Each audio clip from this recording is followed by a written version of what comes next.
King Charles will not waste time with Prince Harry following Duke's latest move. King Charles will not waste his time with Prince Harry following the Duke of Sussex's latest move, a royal commentator has claimed. The King and Queen have travelled to Australia for a historic royal tour today, just days after it was reported that Prince Harry, 40, and Meghan Markle, 43, purchased a home in Portugal. The Duke of Sussex previously said he would never bring the Duchess of Sussex back to the UK, citing security fears as the reason. The Sussexes lost their right to automatic police protection when they stepped back as senior royals in 2020. By buying a property in Portugal, many commentators have viewed it as a slight olive branch by moving closer to the royal family without firmly stepping foot in the UK. Hello viewers, please remember to subscribe and click on the notifications bell icon, so you will be notified whenever we upload new cookies about the British royal family. However, royal commentator Hugo Vickers has claimed that the King, who has not seen the Duke of Sussex since his whistle-stop visit to the UK in February after the monarch's cancer diagnosis became public, will not waste his time with his youngest son.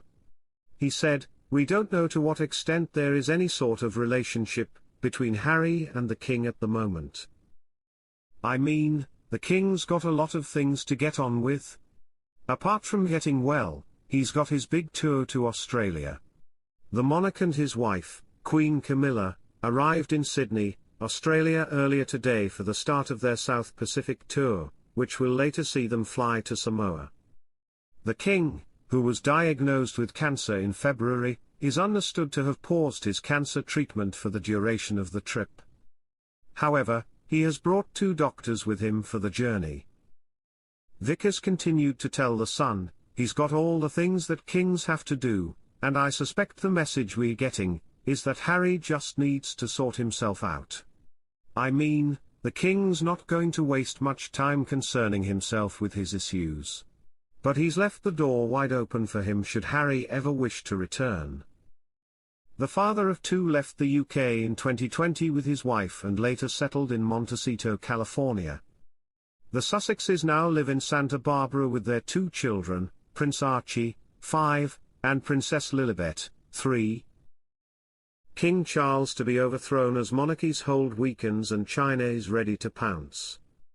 King Charles's trip to Australia later this month is already creating controversy, with every Aussie state premier snubbing an invite to meet the monarch.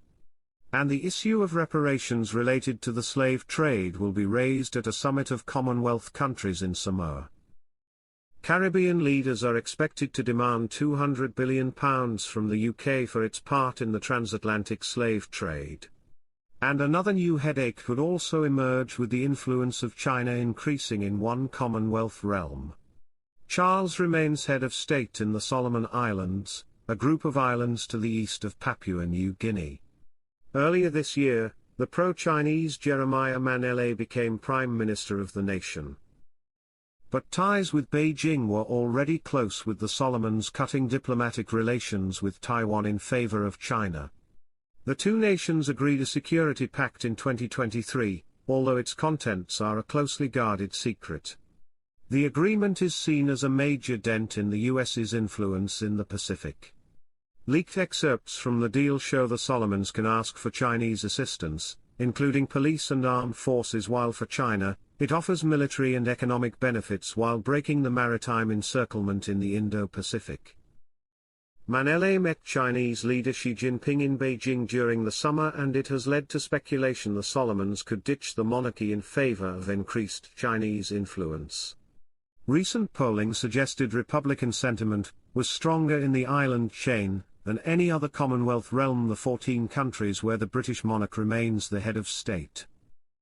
Of those asked, 59% would back severing ties with the institution compared to 34% who wanted to remain a monarchy.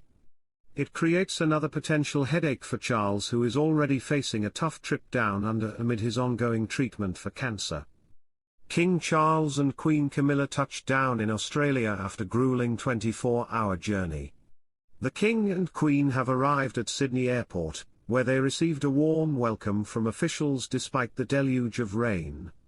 King Charles and Queen Camilla didn't let the torrential downpours dampen their spirits as they arrived in Australia on Friday evening as they touched down in Sydney for their 6-day royal tour.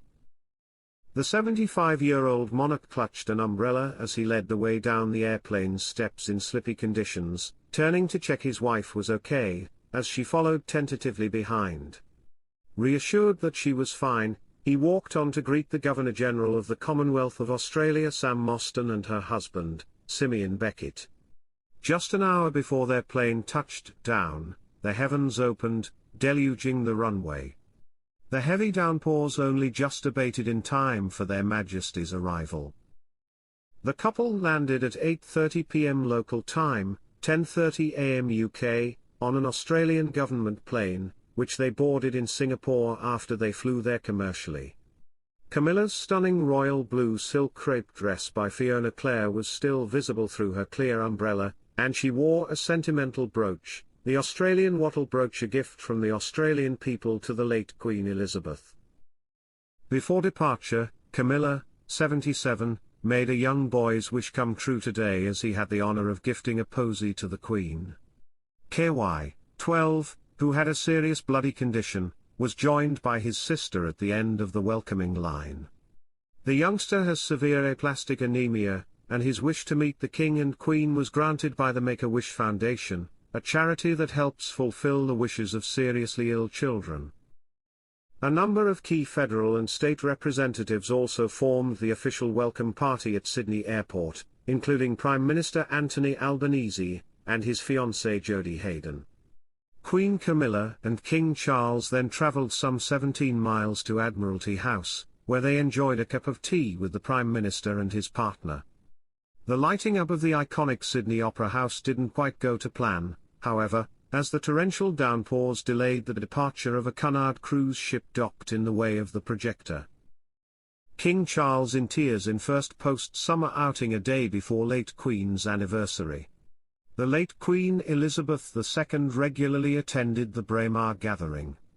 King Charles and Queen Camilla have been enjoying a weekend of sports as they attended the Braemar gathering in the Princess Royal and Duke of Fife Memorial Park on Saturday the 7th of September to watch the Highland Games. The King cut a distinguished figure in a traditional kilt, and a bespoke silver sporran, which functions as a pocket for the kilt. Queen Camilla wore a feather-patterned crepe silk shirt from Cordings, and complemented her outfit with a hat with 2 pheasant feathers on it, perhaps a nod to the hunting and shooting activities often carried out by the royal family in Scotland. The Queen was presented with a small bouquet of white heather, symbolising protection and good luck. The royal couple shared a smile as they settled in to watch the games. Thanks for watching. Please don't forget to like this video and drop comments, and most importantly don't forget to subscribe and hit the notification bell so you don't miss anything.